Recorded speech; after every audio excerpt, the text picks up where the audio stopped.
असे नद्यांच्या शात उपस्थितीने वेलेल्या त्याच्या पाण्यात पवित्र डुबकी मारली. त्याचे भाऊ अर्जुन आणि भीम त्याच्या बाजूला उभे राहिले. क्षितिजावर डोळे ठेवून ते महासागराच्या अंतही विस्ताराकडे पाहत होते.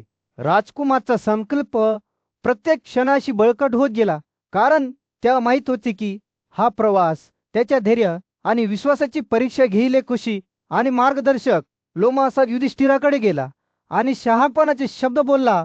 ही भूमी जिथे कलीन जमाती राहतात तिला देवाचा आशीर्वाद आहे. वैतराणी नदी त्यातून वाहते. विश्वासू लोकांची प्रार्थना व स्वर्गात घेऊन जाते. जेव्हा तो बोलत होता तेव्हा लोमासा त्यांना एका पवित्र स्थळाकडे घेऊन गेला, जिथे एकदा रुद्र देवाने एक यज्ञशील प्राणी ताब्यात घेतला होता.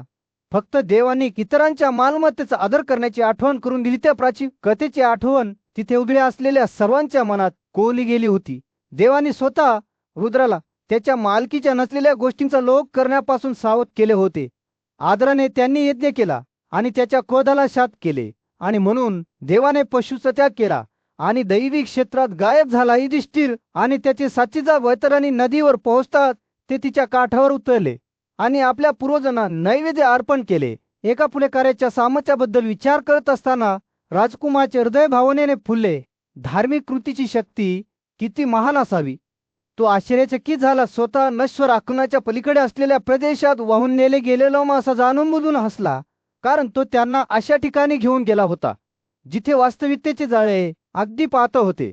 जग आणि प्रार्थनांचे आवाज हवेत प्रतिध्वनित झाले. 3 लाख योजनांच्या अंतरावरून वारा वाहू लागला. युधिष्ठिरचे डोळे विस्मयाने रुंद झाले जेव्हा त्याने अस्तित्वाचे दैवी जंगल पाहिले. ते विश्वकर्मा यांनी एकदा एक भव्य यज्ञ केला होता आणि अस्तित्वाच्या देवाने कश्यपला संपूर्ण पृथ्वी भेट म्हणून दिली होती. परंतु जेव्हा पृथ्वी देवी दिली गेली तेव्हा ती निराश आणि क्रोधित झाली. तिला भीती होती की तिचे नशीब पाताळ जरात बंद होईल. तिच्या दुर्दशेला बळी पडून कश्यपने तिचा राग शांत करण्यासाठी प्रायश्चित्ताचे काय केले ते. या पवित्र स्थळावर उभे असताना लोमासाने त्याचे लपलेले महत्त्व उघड केले. ती जागा स्वतःच एक वेदी होती जी एका पवित्र संरचनेचे स्वरूप दर्शवते.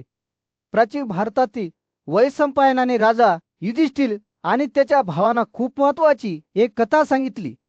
ही एक अशी कथा होती जी अतुलनीय शक्ती आणि बुद्धीचा ऋषी पूज्य परशुराम यांची होती. परशुरामाच्या पवित्र भूमीच्या प्रवासाची पूर्वकल्पना स्वतः रामाने केली होती, ज्यात सर्व गोष्टी उत्स्फूर्तपणे जाणून घेण्याची क्षमता होती. चांदचकाचा 8वा दिवस जवळ येत होता आणि याच रात्री राम त्या ठिकाणी जमलेल्या लोकांसमोर स्वतःला प्रकट करणार होता.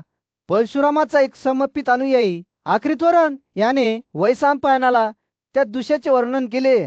उद्या याच रात्रीच्या शेवटी चांद्रमार्गाचा 8वा दिवस येईल.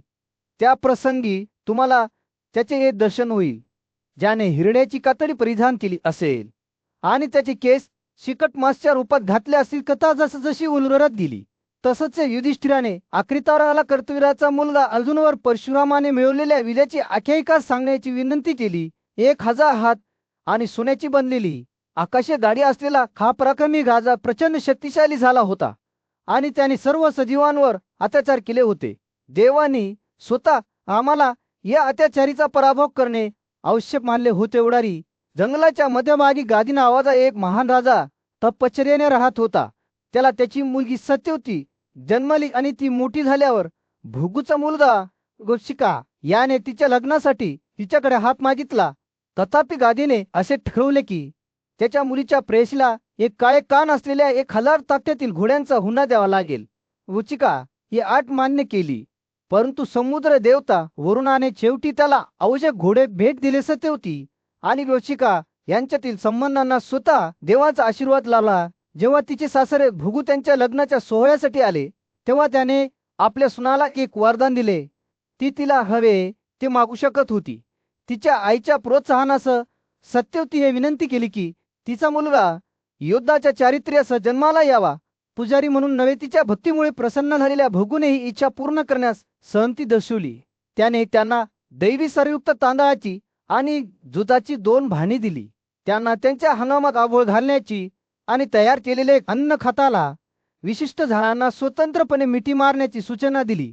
तथापि सत्यवतीच्या आईने गुप्तपणे भांडी आणि झाडे बदलली ज्यामुळे भृगूच्या लक्षात आले की त्याच्या सुनाने तांदाचा चुकीचा घरा घेतला आहे आणि चुकीच्या झाडाला मिठी मारली आहे. भृगूने भाकीत केले होते की सत्यवतीला योद्ध्याच्या चारित्र्यासह एक मुलगा जन्माला येईल, तर तिची आई एका पराक्रमी मुलाला जन्म देईल, जो नीतिमत्तेच्या मार्गावर जाईल.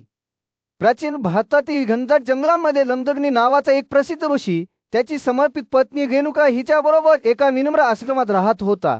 वेद आणि पवित्र तपश्चर्येच्या आदेशासाठी निष्ठावानपणे समर्पित लमदग्नीचे नाव त्याच्या अविचल भक्तीचा पुरावा म्हणून संपूर्ण देशात प्रतिध्वनित झाले. त्याची पत्नी रेणुका तितकीच धार्मिक होती, शुद्ध आणि साधे जीवन जगत होती. त्यांना 5 मुलगे होते, 4 मोठे भाऊ आणि गाम नावाचा सर्वात धाकटा मुलगा, जो सर्व प्रकारे अपवादात्मक सिद्ध होईल. एके दिवशी कुटुंबातील मुले फळे गोळा करण्यासाठी बाहेर जात असताना रेणुका नेहमीप्रमाणे शुद्ध अंतकरणाने आघोळीला गेली. मात्र घरी परतल्यावर तिने अनवधानाने मार्तिकावताच्या राजा चित्रार्थाकडे एक नजर टाकली, ज्याच्या भव्य रूपाने तिच्या मनात एक अमित छाप सोडली.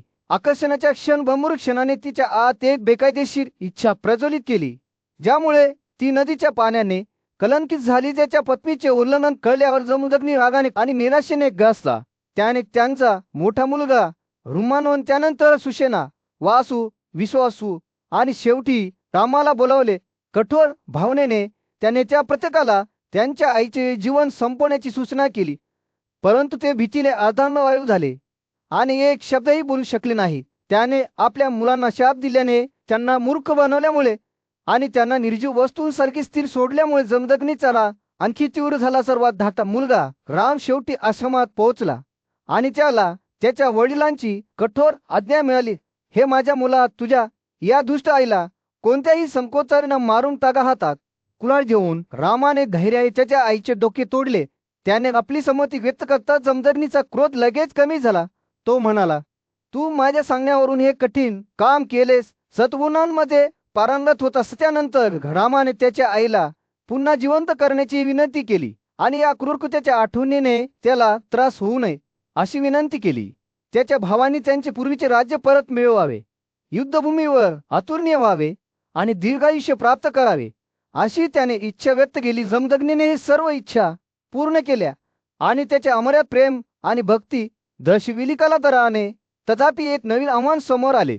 जेव्हा कर्तवीराचा पराक्रमी मुलगा अर्जुन आश्रमात आला, त्याला रेणुकाने आमंत्रित केले होते, परंतु त्याला मिळालेल्या स्वागताने तो खुश झाला नाही. मनात अहंकार ठेवून त्याने वैदिक विधींसाठी दूध पुरविणारी पवित्र गाय ताब्यात घेतली आणि जंगल उद्ध्वस्त करण्यास सुरुवात केली. राम घरी परतला तेव्हा त्याच्या वडिलांना तो दूर असताना घडलेल्या घटनांचे वर्णन करताना दिसले. व्यतीत झालेल्या गायीला त्याच्या वासरासाठी खाली उतरताना पाहून रामाचे हृदय संतापाने फुलले. तो अर्जुनाकडे धावला, ज्याचा जीव आधीच गेला होता. आपले वडील दशरथ यांच्या निधनाबद्दल शोक व्यक्त करताना रामाच्या वेदनादायक रडण्याने जंगल प्रतिध्वनित झाले. जंगलात पकडल्या गेलेल्या हरणाप्रमाणे त्याच्या वडिलांना कर्तवीराच्या मुलांनी, ज्या निर्दयी योद्ध्यांना सद्गुण किंवा करुणेची पर्वा नव्हती, ठार मारले होते. रामचे शब्द नदीसारखे वाहू लागले, जे त्याच्या वडिलांवर झालेल्या परिणामांबद्दल शोक करत होते.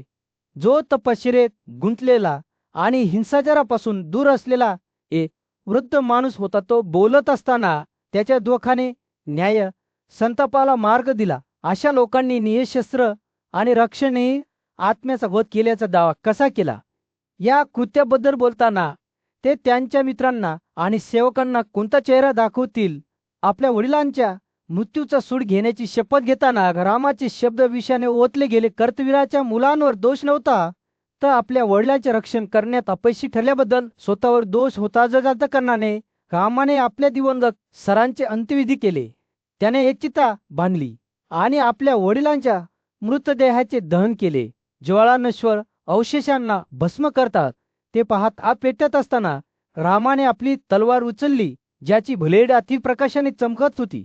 भयंकर रडण्याबरोबर त्याने कर्तवीराच्या पुत्रांना पराभूत करण्याचा निर्धार करत युद्धात भाग घेत असतील आणि स्त्रीचा संघर्ष जंगलात प्रतिध्वनित झाला. जेव्हा राम एकटेच योद्ध्यांविरुद्ध लढले, त्याच्या तलवारीने त्यांच्या तुकड्यामध्ये तुकडे केले. कोणीही उभे राहिले नाही.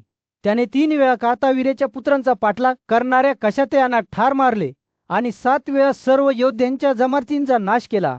सामंत पंचक म्हणून ओळखल्या जाणाऱ्या प्रदेशात पृथ्वी रक्ताने लाल झाली, जिथे 5 किमी तलाव वाहत होते. जेव्हा राम आपल्या मृत शत्रूवर विजयी झाला तेव्हा भृगू कुळातील ऋषीवचिका त्याला एका दर्शनात दिसला. ऋषींच्या शब्दांनी सल्ला आणि मार्गदर्शन दिले. रामाला त्याच्या क्रोधाला करू नये शांत करण्याचा आग्रह केला. रामाने हे शब्द ऐकले, कारण त्याला माहीत होते की खरी शक्ती हिंसाचारात नाही तर आत्मसंयमात आहे. राम अधिक उदात्त कामांकडे वळला. त्याने सोन्याची वेदी बांधली, 12 हुंड आणि 9 उंच आणि ती ज्ञानी कश्यपला भेट म्हणून दिली. ब्राह्मणाने ही वेदी 6 विभागली, ज्यामुळे त्यांना खंडवयम असे नाव मिळाले. या पुजाऱ्याबद्दलच्या त्याच्या सन्मानाचे प्रतीक म्हणून रामाने पृथ्वी कश्यपला प्रदान केली आणि त्याची काळजी त्याच्याकडे सोपवली. रामाचा प्रवास तेथे संपला नाही. महेंद्र टेकड्यांमध्ये राहून तो कठोर अपश्चर्ये गुंतला, जिथे तो जगाच्या नजरेत हळवला गेला. त्याची आख्यायिका जसजशी वाढत गेली तसतशी त्याची उपस्थिती संपूर्ण देशात जाणवली. पृथ्वीवर राहणारे लोक रामाला एक गणली जाणारी शक्ती, शत्रू शराचा विलेता आणि महान भृगु वंशाचा वंशज म्हणून ओळखत होते. जसा चंद्र त्याच्या 14व्या दिवशी पोहोचला, ज्ञानी आणि न्यायी राजा युधिष्ठिर त्याच्या पवित्र प्रवासाला सुरुवात करत असताना त्याच्याबरोबर त्याचे धाकटे भाऊ आणि दैविक कृष्ण होते. त्यांचे गंतव्यस्थान समुद्राच्या किनाऱ्यावरच्या पवित्र स्नानस्थानांची मालिका होती. प्रत्येकजण शेवटच्या पेक्षा अधिक आदरणीय होता. या पवित्र ठिकाणी राजा आणि त्याचे साथीदार स्नान करायचे, त्यांच्या पूर्वजांना आणि देवांना नैवेद्य अर्पण करायचे आणि 2दा जन्मलेल्या वर्गाच्या प्रतिष्ठित नेत्यांना संपत्तीचे वाटप करायचे. जसे ते पुढे जात होते तसंच ते थेट समुद्रात वाहणाऱ्या भव्य गोदावरी नदीपर्यंत पोहोचले. येथेच युधिष्ठिर त्याच्या पापापासून शुद्ध झाला, जो त्याच्यासाठी एक महान आध्यात्मिक महत्वाचा क्षण होता. त्यांची तीर्थयात्रा सुरू ठेवून ते अगस्त्य नावाने ओळखल्या जाणाऱ्या पवित्र ठिकाणी पोहोचले, जिथे हवा दा आणि अलौकिक शुद्धता होती. कृष्ण आणि राजाने या पवित्र स्थानावर स्नान केले आणि येथेच कृष्णाने त्यांना अर्जुनाच्या अविश्वसनीय कर्तृत्वाची कथा सांगितली. एक कथा इतकी विलक्षण होती की देव देखील त्याच्या भव्यतेमुळे आश्चर्यचकित झाले. कृष्णाने आपला भाऊ अर्जुनाच्या कारनाम्यांचे वर्णन करताना राजा आणि त्याच्या साथीदारांनी लक्षपूर्वक ऐकले. जेव्हा त्यांनी या पवित्र ठिकाणी जास्त वेळ घालवला तेव्हा युधिष्ठिराने किनाऱ्यावर राहणाऱ्या लोकांना हजारो गायी दिल्या. जिथे जिथे तो गेला तिथे आनंद आणि समृद्धी पसरवली. त्याने आणि त्याच्या भावानी अर्जुनाने एक उल्लेखनीय भेटवस्तू कशी दिली होती, ज्या देवाबरोबरचे त्यांचे बंधन आणखी दृढ केल्याच्या कथा देखील सामायिक केल्याच्या नंतरचा त्यांचा प्रवास त्यांना त्या जंगलात घेऊन गेला, जिथे देवतांनी स्वतः त्यांचा तपश्चर्या केली होती आणि सद्गुणी शासकांनी पवित्र विधी केले होते. येथेच युधिष्ठिराला ऋचिकाच्या मुलाची भव्यवेदी दिसली, जे सद्गुणी जीवन जगणाऱ्यांच्या पूजेसाठी योग्य ठिकाण होते. राजाने इंद्र, विष्णू, ब्रह्मा आणि शिव यांच्यासह विविध देवांना समर्पित असंख्य मंदिरे देखील पाहिल्या. पवित्र परिसरातून भटकत असताना युधिष्ठिराने पाळले जाणारे अनेक उपवास पाळले आणि भेटवस्तू म्हणून मोठ्या प्रमाणात रत्ने अर्पण केली. आध्यात्मिक पुनरुज्जीवन आणि शुद्धीकरणाच्या शोधात त्याने सर्व पवित्र ठिकाणी स्वतःला विसर्जित केले. अखेरीस तो केला परत गेला, जिथे समुद्राच्या सौम्य लाटांनी त्याचे स्वागत केले. त्यानंतर राजा जगभर त्याच्या पवित्रतेसाठी प्रसिद्ध असलेल्या प्रवासाच्या दिशेने निघाला. तिथे युधिष्ठिराने आपल्या भावासह स्नान केले. कृष्ण आणि लोमसाने त्याच्याबरोबर केल्याप्रमाणे त्यांच्या पूर्वजांना आणि आकाशीय यजमानांना यज्ञ अर्पण केले. 12 दिवस तो केवळ हवा आणि पाण्यावर उदरनिर्वाह करत तपश्चर्याच्या कृतीमध्ये गुंतला. राजाच्या तपश्चर्याची बातमी वलाराम आणि कृष्णाकडे पोहोचतात ते त्यांच्या आदेशानुसार सैन्य घेऊन त्याच्या बाजूला धावले. तिथे पोहोचल्यावर त्यांना एक मार्मिक दृश्य दिसले. युधिष्ठिर आणि त्याचे भाऊ समुद्राच्या किनाऱ्यावरील पवित्र उतरण्याचे ठिकाण असलेल्या प्रवासाच्या पवित्र स्थळावर सूर्य मावळत होता. वलारामाच्या नेतृत्वाखाली वैष्णी आले होते, ज्यांनी जंगली फुलांपासून बनवलेली पुष्पगुच्छ परिधान केली होती आणि त्यांची बाहू म्हणून नांगरणी केली होती. त्यांनी पांडूंच्या मुलांना नेले, जे त्यांची मोठ्या आदराने वाट पाहत होते. ते एकत्र उभे असताना वलाराम कृष्णाकडे वळला आणि चिंतेने घरलेल्या आवाजात बोलला, कृष्ण, मला असे दिसत नाही की सद्गुण कोणत्याही चांगल्या गोष्टीकडे नेतात किंवा अन्यायकारक कृतीमुळे वाईट होऊ शकते. तो म्हणाला, युधिष्ठिराकडे पहा, जो जंगलात राहण्यास कमी झाला आहे. त्याने झाडाच्या सालीला आपले वस्त्र आणि डोक्यावर चिकटलेले केस घातले आहेत. आणि दुर्योधन दुष्ट त्याच्या कुचींचा कोणताही परिणाम न होता पृथ्वीवर राज्य करतो रामाचे शब्द चनका आणि गोंधळाने भरलेले होते. सद्गुण आणि दुर्गुण यांच्यात इतका फरक दिसल्यावर लोकांनी काय करावे त्याने विचारले. हा युधिष्ठिर आहे, ज्याने धार्मिक मार्गाचे अनुसरण करण्यासाठी आपले राज्य आणि सुख सोडले आहे, तरीही तो धोका जगतो. आणि भीष्म कृपा धरून आणि हिचा महान नेते प्रीताच्या पुत्रांना खतपार केल्यानंतर आनंदाने जगता जेव्हा वलाम बोलत होता, तेव्हा त्याने भुकेने आणि तहानाने त्रस्त असलेल्या भीमाच्या क्षीर रूपाकडे पाहिले. हा शक्तिशाली नायक तो म्हणाला, जो पूर्वेकडील सर्व राज्यकर्त्यांवर एकट्याने विजय मिळवू शकतो, तो आता जंगला दैन्य जीवन जगत आहे. त्याने सदैव नकुल आणि अर्जुनाकडे पाहिले, ज्यांच्यापैकी प्रत्येकाने युधिष्ठिराला हतपाय करण्यासाठी आपले शाही जीवन दिले होते. रामाचे शब्द दुःखाने आणि पश्चातापाने भरलेले होते. दुर्योधनाने केलेल्या दुष्ट कृत्याबद्दल पृथ्वी त्याला शिक्षा करत नाही असे दिसते. तो म्हणाला, त्याने युधिष्ठिराला हद्दपार केले तेव्हा पृथ्वीने त्याला पूर्णपणे का दिले नाही, ज्याच्याकडे युद्धासाठीची सर्व शस्त्रे होती आणि जो त्याच्या भावासोबत होता. त्याने निराश होऊन मान डोलावली, शिवे क्षितिजाच्या खाली बुडाला आणि त्या दृश्यावर सोनेरी चमक दाखवली. तेव्हा वलामाचे शब्द आव्हानासारखे हवेत तरंगले. वृष्णी आणि पांडूचे पुत्र एकत्र उभे राहिले. प्रत्येक सद्गुण आणि दुर्गुण यांच्यातील फरक आणि त्या सर्वांवर झालेल्या भविष्याबद्दल त्यांच्या स्वतःच्या विचारांमध्ये हवला. त्यानंतरच्या शांततेत कृष्णाने वलामाचे शब्द लक्षपूर्वक ऐकले. त्याचे डोळे त्याच्या दोघात असलेल्या मित्राबद्दल करुणेने भरलेले होते. त्याला माहित होते की नीतिमत्तेचा मार्ग नेहमीच सोपा नसतो, परंतु त्याला हे देखील माहित होते की हाच खरा आनंद आणि पूर्तीचा एकमेव मार्ग आहे. आणि म्हणून जेव्हा रात्री आकाशात तारे चमकू लागले, तेव्हा कृष्णाने समजूतदारपणे मान डोलावली आणि वरुष्ण आणि पांडूचे पुत्र हस्तिनापूरच्या पवित्र भूमीवर सूर्य नुकताच हस्त होऊ लागला होता. गर्दीच्या रस्त्यांवर एक उदार नारिंगी प्रकाश पडत होता. पांडवांचा एक शूर योद्धा आणि निष्ठावान मित्र सात्यकी रामासमोर उभा होता. त्याचे डोळे दृढ निश्चयाने उजळले होते. हे राम, तू म्हणाला ही विलाप करण्याची वेळ नाही. परिस्थिती अनुकूल असताना आपण आता कृती केली पाहिजे. रामाला संबोधित करताना सात्यकीचे शब्द हवेत प्रतिध्वनित झाले. ज्याने त्याचा प्रस्ताव लक्षपूर्वक ऐकला, पांडवांना हद्दपार करण्यास भाग पाडले गेले होते आणि हस्तिनापूरच्या सिंहासनावर त्याचे योग्य स्थान धृतराष्ट्राच्या पुत्रांनी बळकावले होते.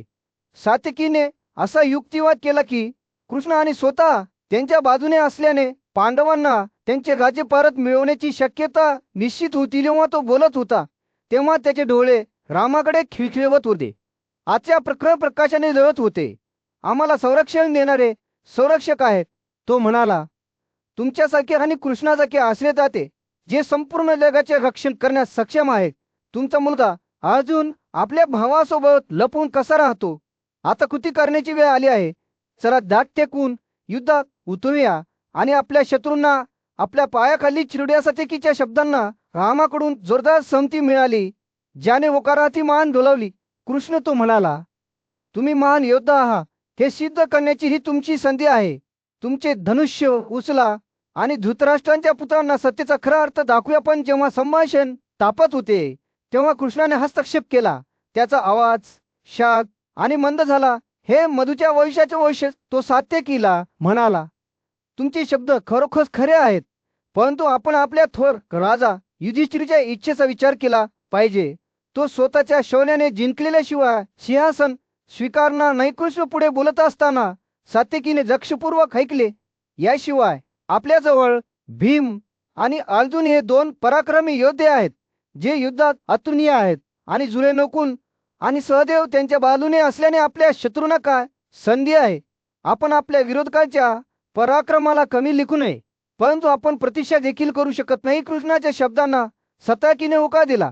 ज्याला परिस्थितीचे गांभीर्य समजले, मला दिसते, तो म्हणाला, मग आपण सावधगिरी आणि रणनीतीसह पुढे जाऊया. आपण युद्धाची तयारी करूया, परंतु सतर्क राहूया आणि बदलत्या परिस्थितीशी जुळून घेऊया. जसं संभाषण संपुष्टात आले तसंच दोन्ही मित्रांनी परस्पर आदर आणि समजूतदारपणाचा एक क्षण सामायिक केला. त्यांना माहित होते की त्याचे शब्द इतिहासाच्या मार्गाला आकार देतील आणि न्याय मिळावा, यासाठी ते दृढ होते. अंतिम निरोप घेऊन सात्यकी आणि कृष्ण रामापासून वेगळे होऊन आपापल्या घरी परतलेत. पांडव पुढे जात राहिले.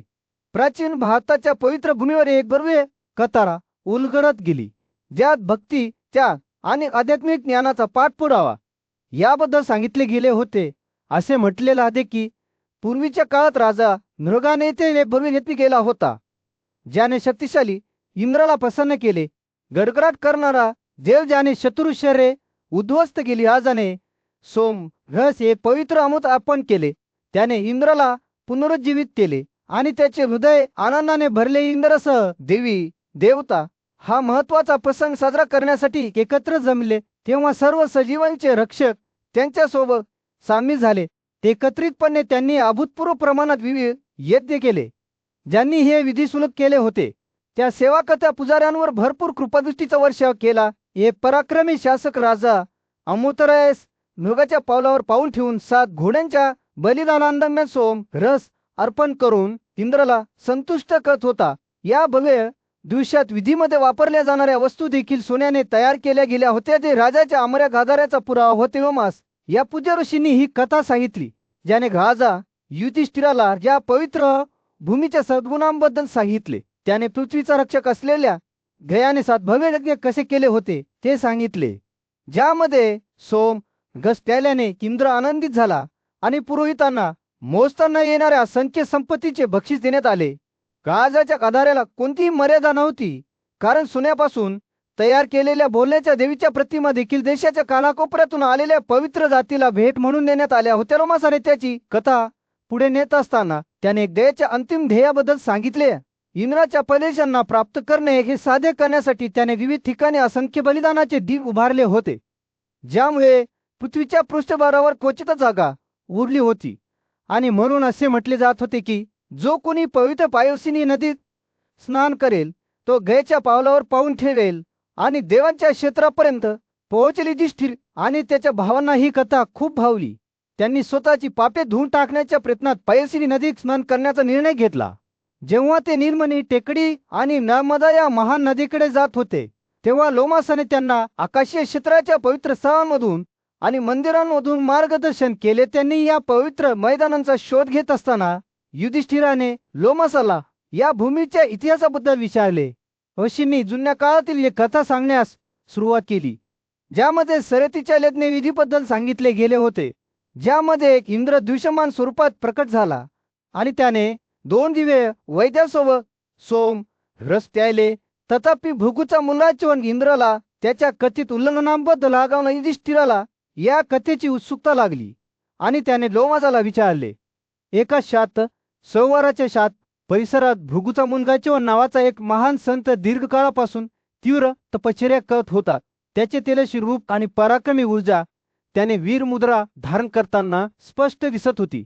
एका निर्जीव पदासारखी स्थिर राहिली वेळ निघून गेली आणि त्याचे शरीर वेलीने झाकलेल्या सानाऱ्यामध्ये रूपांतरित झाले. मुंडीच्या कळपाने त्याला वेढले, ज्यामुळे तो जमिनीच्या ढिगाऱ्याशिवाय काही दिसत नव्हता. तो बदलत असताना 4000 बायका आणि त्यांची एकूण ती एक मुलगी सुकन्या यांच्यासह शर्यती नावाच्या शासकाने या नयनम्य तलावाला मनोरंजनासाठी भेट दिली. सुकन्या तिच्या दासीने वेढलेली आणि आकाशीय दागिन्यांनी सुशोभित फिरत सभोवतालचे सौंदर्य लुटत होती. ती जंगलात फिरत असताना तिचे डोळे चमकले फुललेल्या झाडांच्या फांद्या तोडत होती.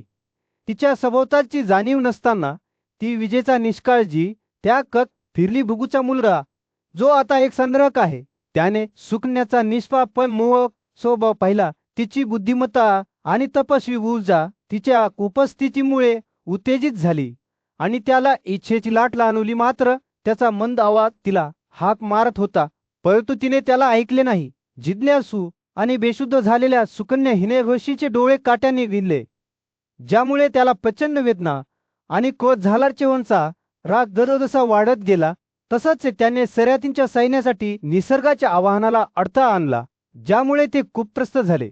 या घटनेमुळे गोंधळून गेलेल्या राजाने आपल्या सैनिकांना या गोंधळासाठी कोण जबाबदार आहे हे त्यांना माहीत आहे का असे विचारले. त्यांनी उत्तर दिले की त्यांना माहीत नाही आणि पुढील तपास करणे राजावर अवलंबून आहे. या समस्येचे निराकरण करण्याचा निर्धार असलेल्या शर्यतीने त्याच्या मित्रांकडून माहिती गोळा करण्यासाठी धमक्या आणि तडजोड या दोन्हींचा वापर केला. तथापि त्यांच्यापैकी कोणालाही या प्रकरणाबद्दल काहीही माहिती नव्हती. च्यवनच्या अडथळ्यामुळे होणारे दुःख पाहून सुकन्या शेवटी तिच्या वडिलांसमोर कबूल करते की तिले मुंगीच्या टेकडीवर काट्याने येते जशी पदार्थ विणला होता. सुकण्याचे स्पष्टीकरण ऐकून सरती ताबडतोब भांडागाराकडे आली आणि त्याला भुगूचा मुलगा म्हातारा आणि त्याच्या तपश्चर्येमुळे थकलेला आढळला. राजाने हात जोडून च्यवनाला क्षमा मागितली. त्याच्या मुलीने अज्ञान आणि मोहातून हे कृत्य केल्याचे कबूल केले. राजाच्या प्रामाणिकपणामुळे प्रेरित होऊन च्यवनाने एका अटीवर सुकन्याला क्षमा करण्यास सहमती दर्शवली. तो तिला आपली वधू म्हणून स्वीकारायचे शब्द ऐकून सरतीने निसंकोचपणे आपली मुलगी उदात्त अर्पण केली.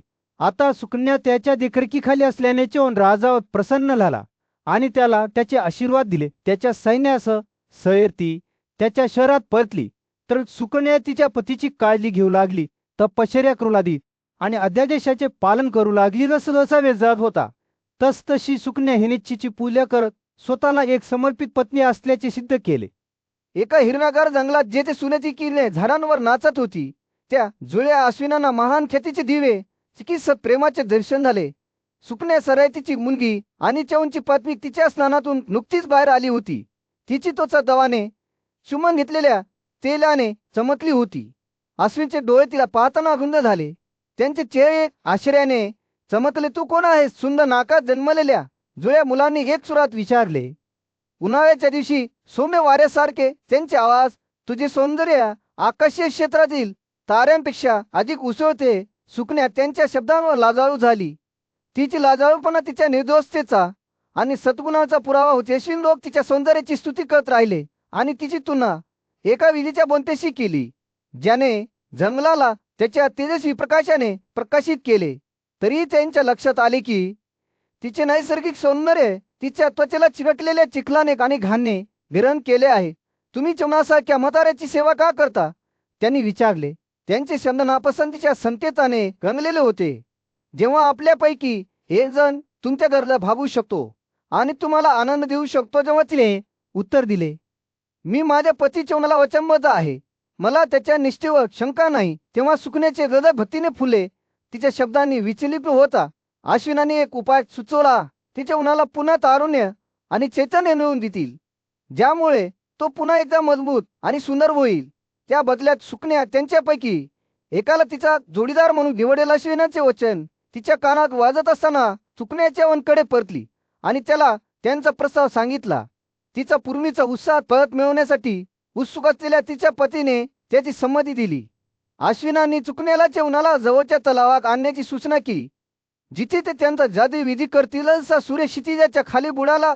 जंगलाला एका उबदार नारिडी प्रकाशात झुकून देत च्यवन आणि जुळे अश्विन पाण्यात उतरले. ते पृष्ठभागाच्या खाली बुडाले.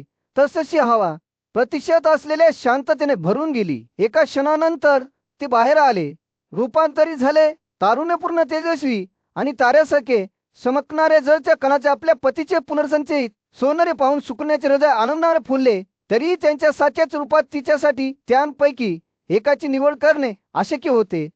तिच्या संकटामुळे खुश झालेल्या अश्विनाने तिला तिच्या कल्पनेला प्रसन्न करणाऱ्या व्यक्तीची निवड करण्यास प्रोत्साहित केले. सुकण्याच्या डोळ्यांनी तिच्या समोर असलेल्या 3 आकृत्यांची छाननी केली आणि शेवटी तिची नजर तिच्या प्रियच्या वनावर स्थिरावली. आपले तारुण्यपूर्ण रूप आणि समर्पित पत्नीबरोबर पुन्हा एकत्र आल्याबद्दल आनंदित झालेल्या च्यवनाने अश्विनाचे त्यांच्या भेटवस्तूबद्दल आभार मानले. त्याने स्वर्गातील स्वामीच्या उपस्थितीत त्यांना सोमाचा रस बनवून परतफेड करण्याचे वचन दिले. कृतज्ञतेने भरलेल्या अंतःकरणाने जुळी मुले त्यांच्याजवळ येली. पूज्य भृगूचा मुलगा च्यवन याच्या शांत आश्रमात एक उल्लेखनीय कथा ओलगणी च्यवनच्या एका शाश्वत तरुण व्यक्तीमध्ये झालेल्या परिवर्तनाची बातमी पृथ्वीचा शासक सरयतीकडे पोहोचली होती, जो अतिशय आनंदी झाला होता आणि आपल्या सैन्यासह आश्रमात पोहोचला होता. च्यवन आणि सुकन्या यांना 2 दिव्य मुलांप्रमाणे पाहिल्यावर सरयात आणि त्याची पत्नी प्रचंड आनंदाने भरून गेले. त्यांचा आनंद संपूर्ण जग जिंकण्याच्या प्रतिस्पर्ध्याशी स्पर्धा करत होता. त्यांनी आश्रमात प्रवेश करतात च्यवनाच्या मुलाचे संतांनी आदरपूर्वक स्वागत केले. तपस्वीलो बसलेल्या राजाने एका शुभ प्रकारच्या आनंददायी संभाषणात भाग घेतला. त्यानंतर भृगूच्या मुलाने सरयतीच्या पवित्र समारंभात कार्य करण्याचा प्रस्ताव ठेवला आणि पृथ्वीच्या शासकाने आनंदाची पराकाष्ठा अनुभवत या प्रस्तावाला आपली मान्यता व्यक्त केली. त्या समारंभाच्या प्रारंभासाठी योग्य असलेल्या एका शुभ दिवशी सयतीने सर्व आवश्यक वस्तूंनी सुसज्ज असलेले हे भव्य मंदिर उभारण्याचे आदेश दिले. राजाचा पुजारी म्हणून चौनाने सोमरसाचे प्रमाण घेऊन ते दिवे चिकित्सक असलेल्या अश्विनांना अर्पण केले. तथापि इंद्र कबोलांचा स्वामी त्याने त्याचा निषेध घोषित केला, असे म्हणत की अश्विनांना सोमरसाचा अर्पण प्राप्त करण्याचा कोणताही अधिकार नाही. चौनाने इंद्राच्या शब्दांना प्रत्युत्तर देत म्हटले, हे दोघे पराक्रमी आहेत, पराक्रमी आत्मे धारण केलेले आहेत आणि असामान्यपणे सौंदर्य आणि कृपेने संपन्न आहेत. आणि हे इंद्र, त्यांनी मला एक शाश्वत तरुण व्यक्तीमध्ये रूपांतरित केले आहे. आणि आकाशाप्रमाणे तुम्हाला आणि इतर खगोलीयांना शुद्ध केलेल्या सोमरसावर अधिकार का असावा, त्यांच्यावर नाही. यावर इंद्र पुन्हा बोलला, असे म्हणत की अश्विन हे केवळ सेवक होते, जे रोगमुक्ती कलेचा सराव करत होते. इंद्राच्या शब्दांनी विचलित न होता चौनाने त्याला करायचे असलेले अर्पण उचलले. तथापि तो सोमरसाचा एक उत्कृष्ट भाग उचलणार होता. तेव्हा इंद्राने त्याची कृती पाहिली आणि अशा प्रकारे त्याच्याशी बोलला, जर तू सोमाला त्या खगोलीयांना अर्पण करण्याच्या दृष्टीने उचलले तर मी तुझ्यावर माझा भयानक स्वरूपाचा गरगरा फेकून देईन, जो अस्तित्वात असलेल्या सर्व शस्त्रांपेक्षा श्रेष्ठ आहे. शौनाने इंद्राकडे हसून पाहिले आणि मोठ्या प्रमाणात सोम रथ घेतला. त्यानंतर इंद्राने चौनावर मेघगर्जना फेकली, परंतु भृगूच्या मुलाने संताच्या बाहुला अर्धांवायू केला. इंद्राच्या बाहुला अर्धांवायू झाल्यानंतर चौनाने पवित्र स्तोत्रांचे पठण केले आणि अग्नीवर अर्पण केले. यामुळे त्याने आपला उद्देश प्राप्त केला आणि दिव्य देवतेचा नाश करण्याचा प्रयत्न केला. चौनाच्या तपस्वी ऊर्जेचा परिणाम म्हणून मदा नावाचा एक विशाल राक्षस अस्तित्वात आला. देवांच्या क्षेत्रात दिव्य शक्तींचा पराक्रमी स्वामी इंद्र भीतीपोटी थरथरत उभा होता. त्याच्यासमोर राक्षसमत उभा होता, जो मृत्यूंच्या देवा इतकाच भीतीदायक होता. इंद्राचे स्वतःचे हात अर्धांवायू झाले होते. त्याला पूर्णपणे गिळंकृत करण्याच्या राक्षसाच्या हेतूंपासून स्वतःचा बचाव करू शकले नाही.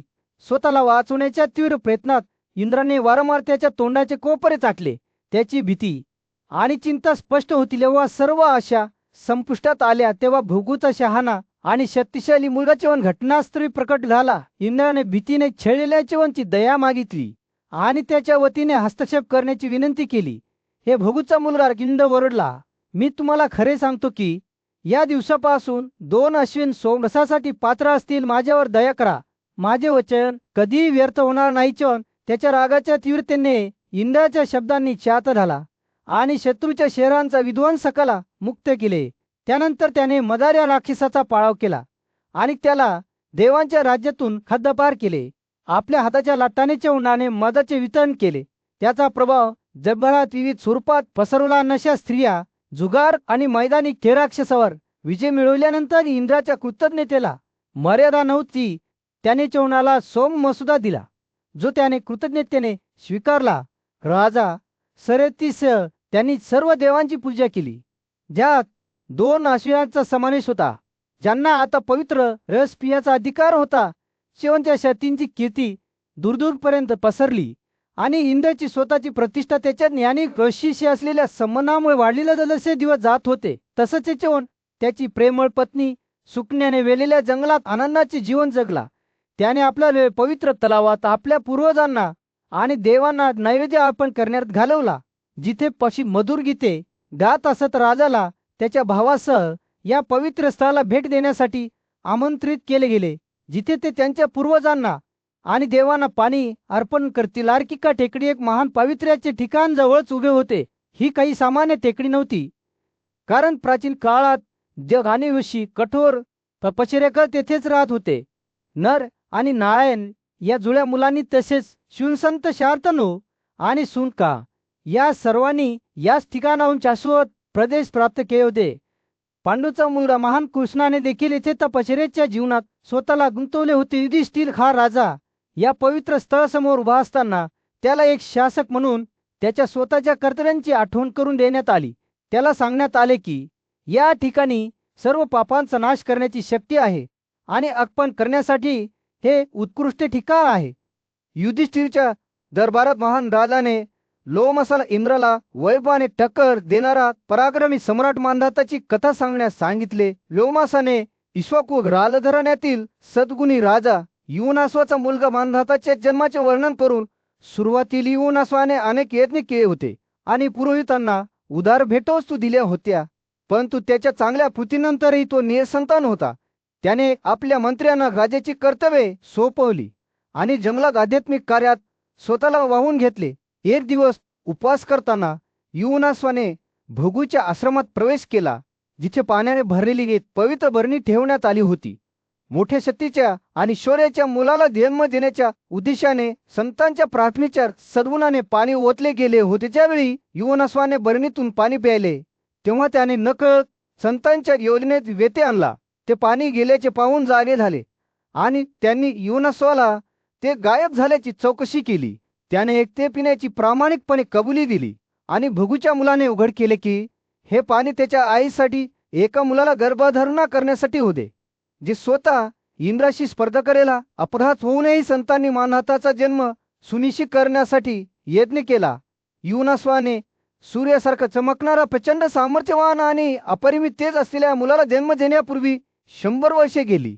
त्या मुलाचे नाव मानहाता असे ठेवण्यात आले, कारण तो इंद्राचे बोट चोखणारा होता. जसा मानहाता मोठा होत गेला, तसंच त्याने त्याच्या स्वतःच्या विनानुदानित मानसिक शक्तीद्वारे पवित्र शिक्षण आणि शस्त्रशास्त्रासह सर्व ज्ञान प्राप्त केले. त्याच्याकडे अलाभाव नावाचे धनुष्य, एक अभेद पत्रे आणि असंख्य शिमांच्या टोकांचे बाण होते. इंद्राने स्वतः मानधाता सिंहासनावर बसवले आणि त्याने धार्मिक पद्धतीने तिन्ही जग जिंकले. मानधाताच्या कारकिर्दीत असंख्य यज्ञ, पुरोहितांना उदार भेटवस्तू आणि पवित्र ढिगाऱ्याचे बांधकाम केले गेले. त्याने धार्मिक कृत्य देखील केली. पृथ्वी, समुद्र आणि सर्व शहरे जिंकण्यासाठी आपली फॅट पाठवली. त्याने तयार केलेली बलिदानाची मैदाने संपूर्ण देशात सापडली आणि त्याने ब्राह्मणांना 10,000 गांडूळ पद्म दिले. 12 वर्षे दुष्काळ पडला, तेव्हा मानताने इंद्राच्या निषेधाकडे लक्ष न देता पाऊस पाडला. त्याने चंद्राच्या राजघराण्यात जन्मलेल्या गांधारच्या पराक्रमी शासकाला देखील ठार मारले, जो गर्जना करणाऱ्या ढगासारखा भयंकर होता. मानताने लोकांच्या 4 वर्गांचे रक्षण केले आणि त्याच्या कठोर आणि नीतिमान जीवनाद्वारे जगाचे नुकसान होण्यापासून संरक्षण केले. कुरु मैदानाच्या मध्यभागी असलेल्या मानताने देवांना अर्पण केलेल्या जागेचे वर्णन करून लोमासाने आपले कथन संपवले. युधिष्ठिराने लक्षपूर्वक ऐकले आणि वैशंपायनेने लोमासाला त्याबद्दल अधिक कथा सांगण्याची विनंती केली. राजा युधिष्ठिरच्या दरबारात स्वतः राजाने एक जिज्ञासू चौकशी केली. हे सर्वोत्तम होते. तो लोमासाला म्हणाला, राजा चोमकामध्ये किती शक्ती आणि सामर्थ्य होते. मला त्याच्या कृतींचा आणि त्याच्या सामर्थ्याचा अचूक अहवाल ऐकण्याची इच्छा आहे. आपल्या ज्ञानी आणि जाणकार डोळ्यांनी लोमासाने राजा सोमकाची कथा सांगण्यास सुरुवात केली. सोमका नावाचा एक सद्गुणी राजा होता. तो म्हणाला, ज्याच्या 100 बायका होत्या त्या सर्व त्यांच्या पतीच्या बरोबरीच्या होत्या. त्याने खूप काळजी घेतली, परंतु त्यांच्यापैकी कोणाकडूनही एक मुलगा मिळवण्यात तो यशस्वी होऊ शकला नाही. बराच काळ गेला, ज्या दरम्यान तो मुलगा नसलेला माणूस राहिला. जशी वर्षे जात होती, राजा सोमका म्हातारा होत गेला आणि वारसासाठी हतबल होत गेला. एकेच दिवशी त्याच्या बायका त्याला भेटवस्तू देऊन घेत असताना एका लहान मुंगीने त्यांच्या लहान मुलाला जंतूच्या नितंबावर दंश केला. मुलाची भेदत किंचाळी राजवाड्यात प्रतिध्वनित झाली, ज्यामुळे मातांमध्ये दूध पसरले आणि एक गोंधळलेला आवाज राजाच्या कानापर्यंत पोहोचला. सोमकाला ताबडतोब महिला सदनिकांमधील गोंधळाची माहिती देण्यात आली. तो त्याचे मंत्री आणि कौटुंबिक पुजारी यांच्यासह त्याच्या सिंहासनावरून उठला आणि घटनास्थळी धावला. तिथे पोहोचल्यावर त्याने आपल्या मुलाची वेदना चात केली आणि नंतर आपल्या सेवकांसह मागे हटला. आयुष्यातील नाजूकपणाबद्दल विचार करत असताना राजाची जंतुशीची चिंता आणखी वाढली. फक्त एकच मुलगा असल्याबद्दल तो आपल्या कुटुंबातील पुजाऱ्याला म्हणाला, सर्व संघटित प्राणी किती सतत रोगारच बळी पडत असतात हे लक्षात घेता एकुलता एक मुलगा होणे हा केवळ एक त्रास आहे. त्याने दुःख व्यक्त केले की त्याचे प्रयत्न आणि शुंभ पत्नीशी संबंध असूनही त्याला अद्याप एक मुलगा दिसला नाही. त्याचे शब्द नैराश्याने भरलेले होते.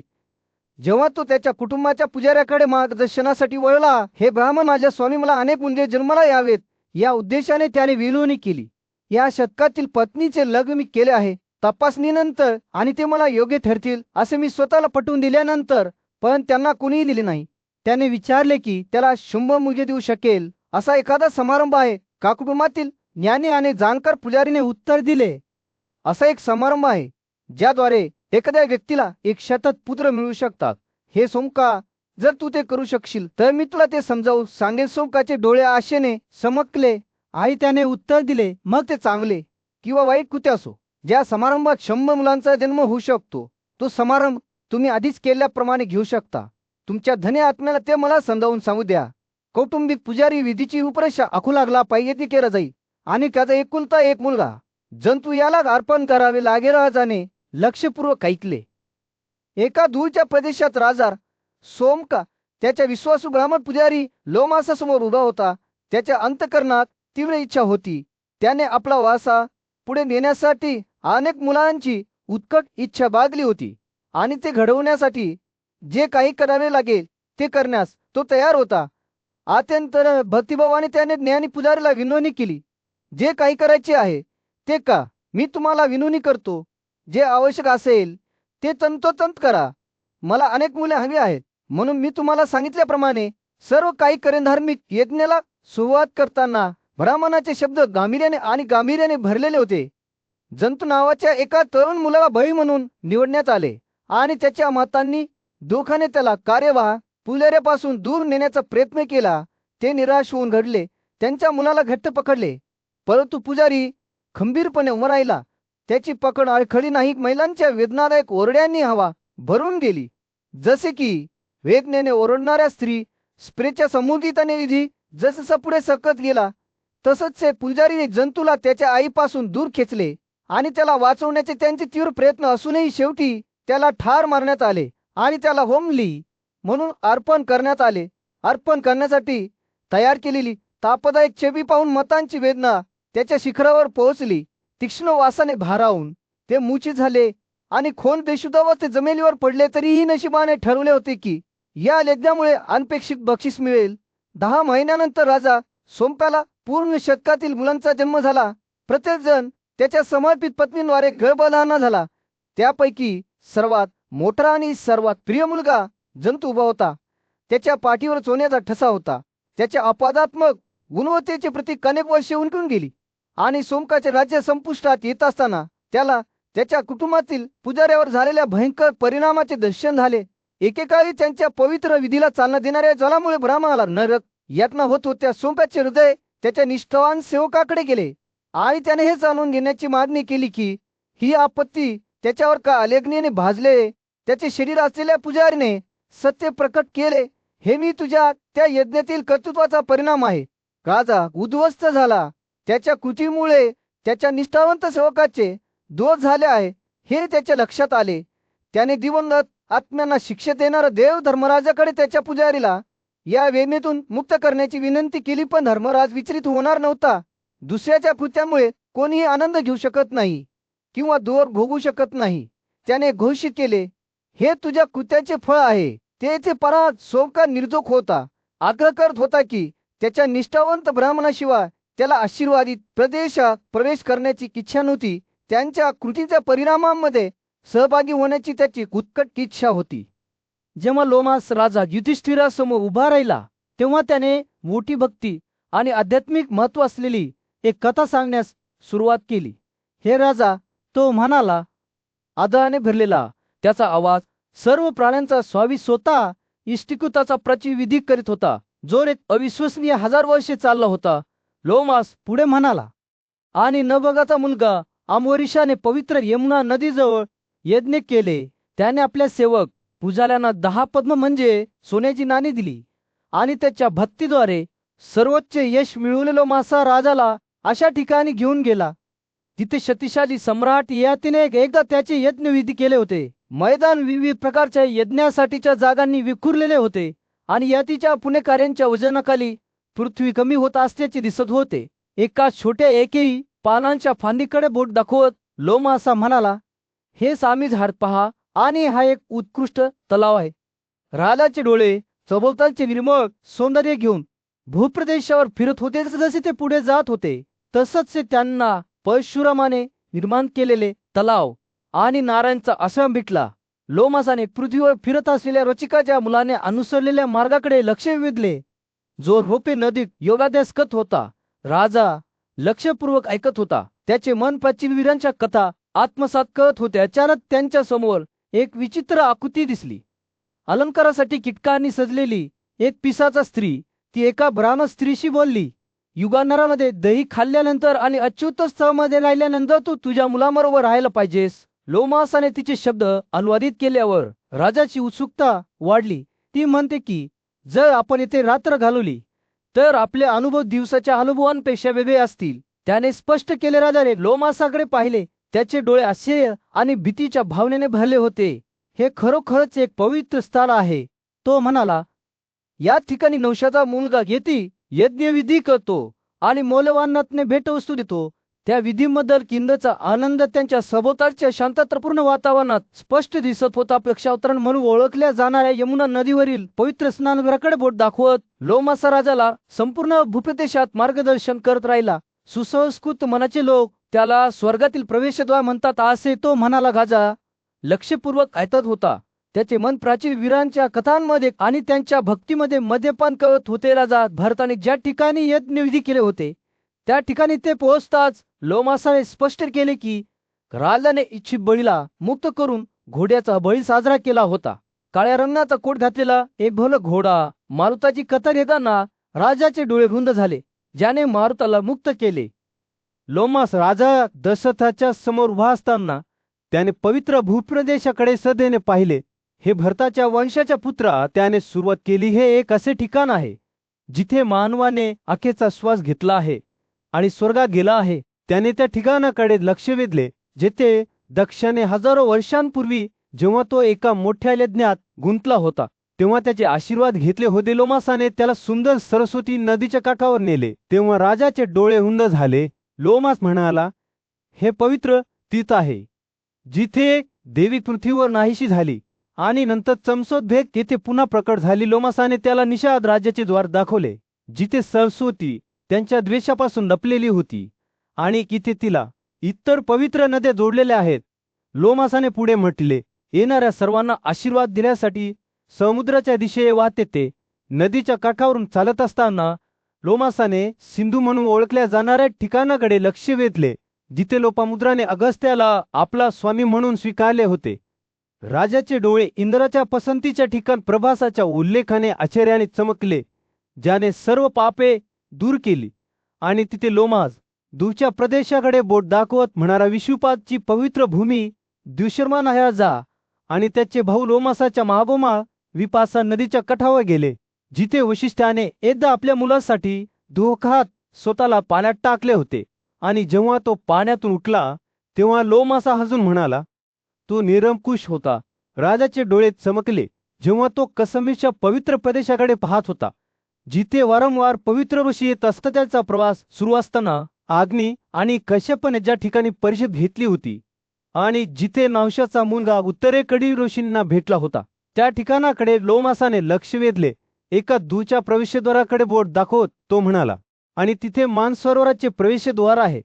लोमासाने त्याला विदेच्या प्रवेशद्वाराला लागून असलेला प्रसिद्ध वटीखंड प्रदेश दाखवतात. राजाचे हृदय अभिमानाने फुलले. ते पुढे जात असताना प्रत्येक युगात तिथे घडलेल्या उल्लेखनीय गोष्टीबद्दल लोमास बोलला.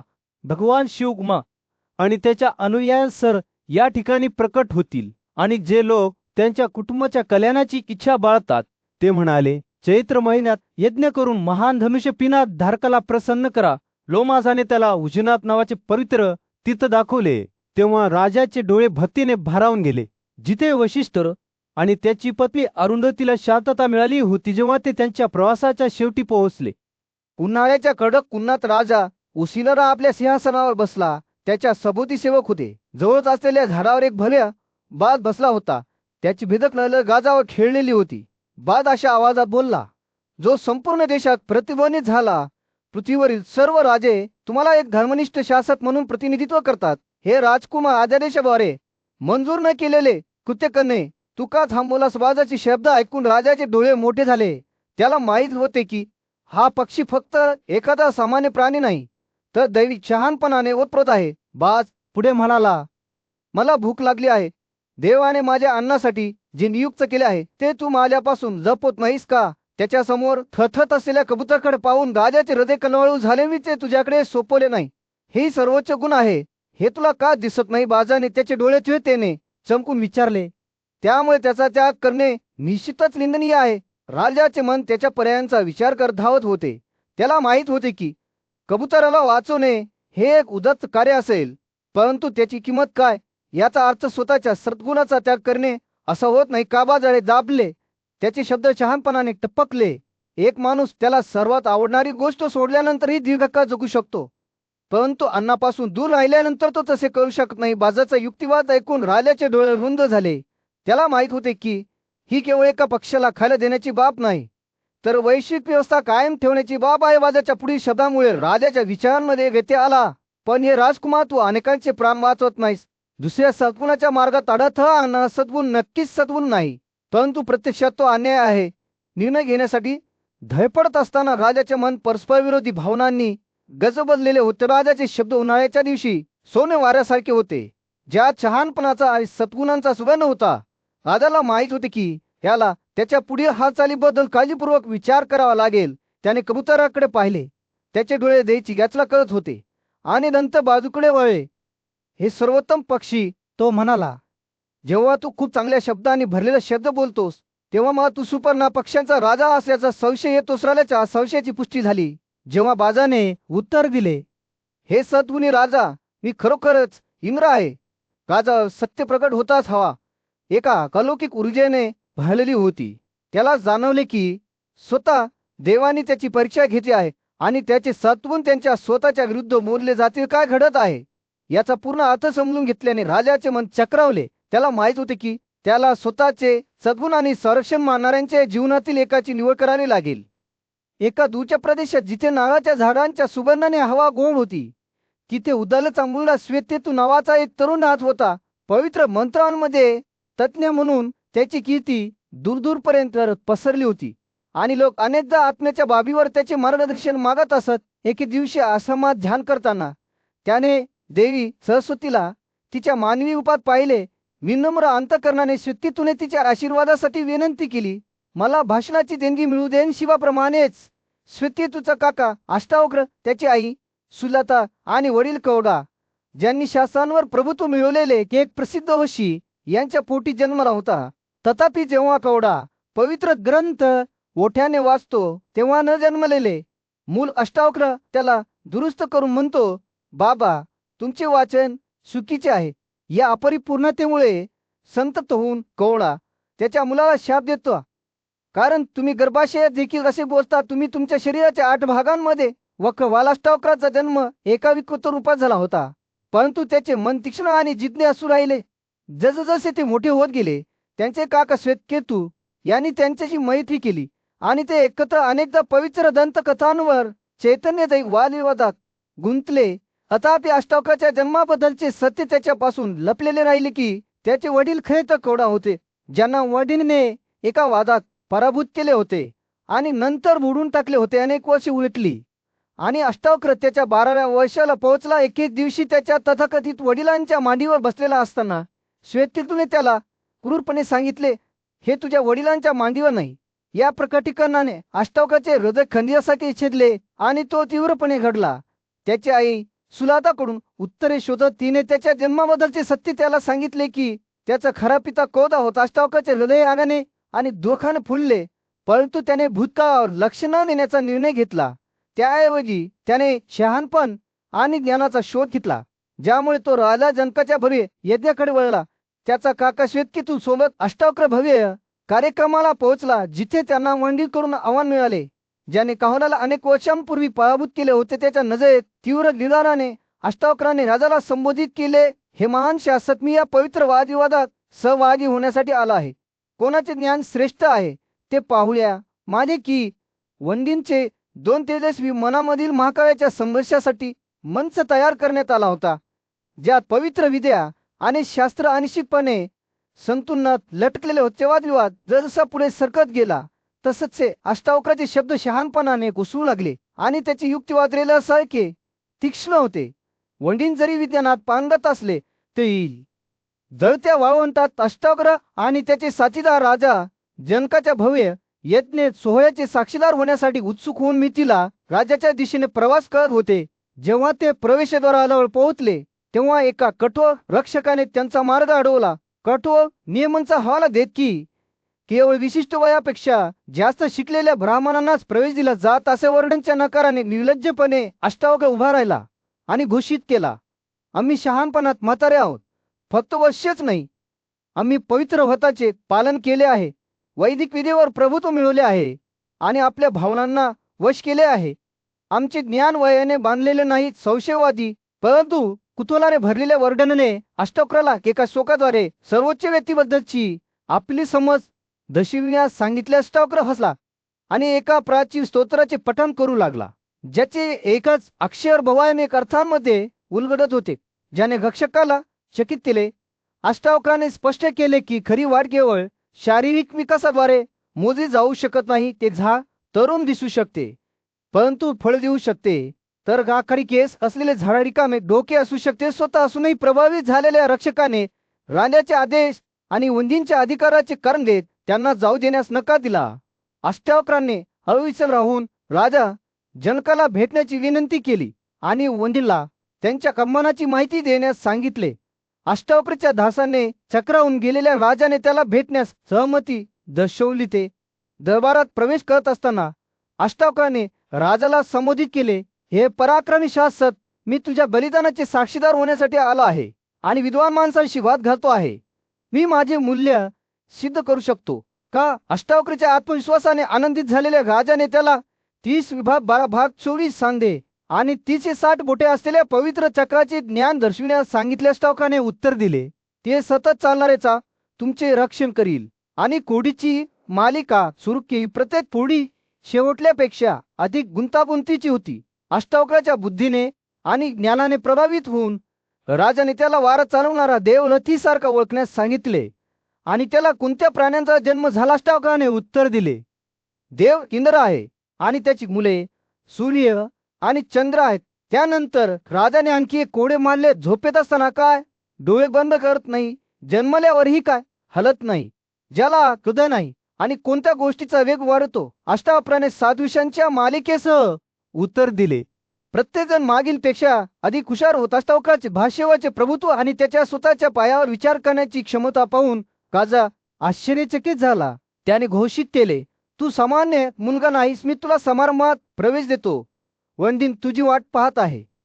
राजाच्या भव्य सभेत जिथे अतुलनीय शक्तीचे राजे जमले होते तिथे अष्टावक्र एक प्रचंड उपस्थिती म्हणून उभा राहिला. त्याने वादाचा स्वयंभूशी स्वामी वंदींचा शोध घेतला परंतु त्याचा विरोधक मायवी राहिला. विशाल पाण्यात सहजपणे उडणाऱ्या खळसासारखा अविचल अष्टावक्राने घोषित केले, मी एका उग्र अग्निसारखा आहे, न थांबणारा आणि कठोर. हे वंदीन तू माझ्याशी ताळमेळ ठेवू शकणार नाही. दोन्ही विरोधकांनी बौद्धिक द्वंद्व सुरू करतात. सभेने आपला श्वास रोखून धरला. लोमासाने सांगितले की विधानसभेत अष्टावक्राने गर्जना केली. त्याचे शब्द जनकाच्या भव्य बलिदानाच्या सभागृहाच्या आत प्रतिध्वनित झाले. माझ्या प्रश्नांची उत्तरे देण्याचे धाडस तुम्हाला आहे का? अष्टावक्राने वंदीला आव्हान दिले.